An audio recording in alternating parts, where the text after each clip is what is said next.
नमस्कार. आज मी तुम्हाला पावसाळ्यात मिळणारी एक रानभाजी करटुले म्हणतात, कोणी कंटोरले पण म्हणतात, त्याची भाजी मी दाखवणार आहे. त्याच्यासाठी काय काय लागतं ते बघा. ही भाजी खूप पौष्टिक असते, पावसाळ्यात अवश्य खावी. हे धुतलेले करटुले आहेत. कांदा आहे, 2 कांदे मी बारीक चिरून घेतले. हे आपल्याला कढीपत्ता, मिरची, कोथिंबीर लागेल. हे मसाल्याचं सामान आहे सगळं. आणि हे दाण्याचं कूट, तेल, हिंग. बस एवढ्या सिंपल साहित्यामध्ये खूप छान चवदार भाजी होते. वेगळ्याच टेस्टची भाजी असते ती. तुम्ही जर एकदा केली ना तर तुम्ही नेहमी करणार, आणि ती पौष्टिक पण खूप आहे. कशी करायची ते मी तुम्हाला सांगते. त्याच्या आधी मी हे चिरून घेते. आता ही भाजी कशी करायची ते मी तुम्हाला सांगते. कढईत आपण तेल टाकू. नेहमी आपण नॉर्मल जेवढं टाकतो तेवढं फोडणीसाठी. मोहरी तडतडल्यावर आपण जिरे टाकू.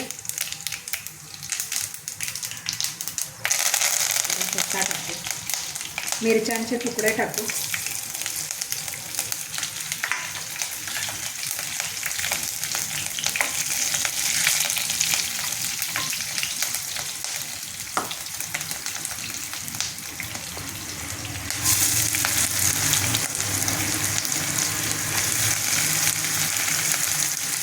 कांदा टाकू.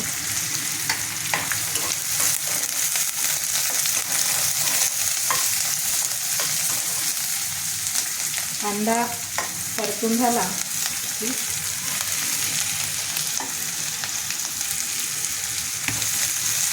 हे करटुले टाकू चिरलेले.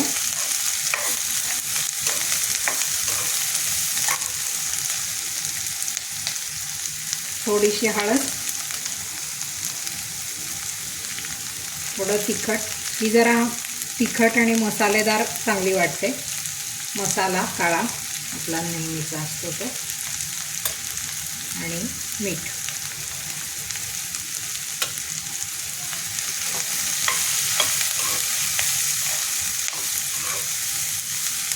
थोडंसं परतून झालं की एक पाण्याचा शिपका मारू त्याच्यावर आणि शिजू देऊ. आणि शेवटी दाण्याचं कूट आणि कोथिंबीर.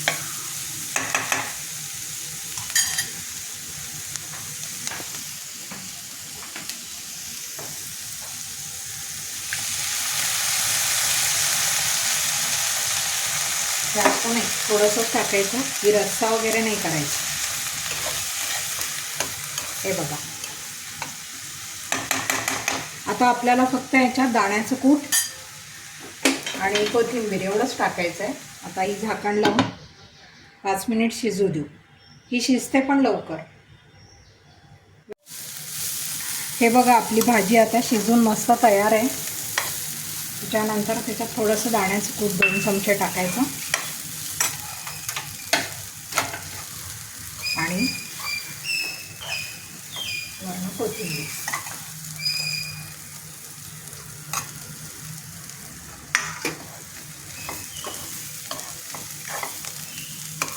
हे बघा, करटुल्याची इतकी टेस्टी भाजी तयार आहे की सगळ्यांना आवडते घरात. ही आपली भाजी तयार आहे. गरम पोळी आणि ही भाजी आणि सोबत थोडंसं लोणचं.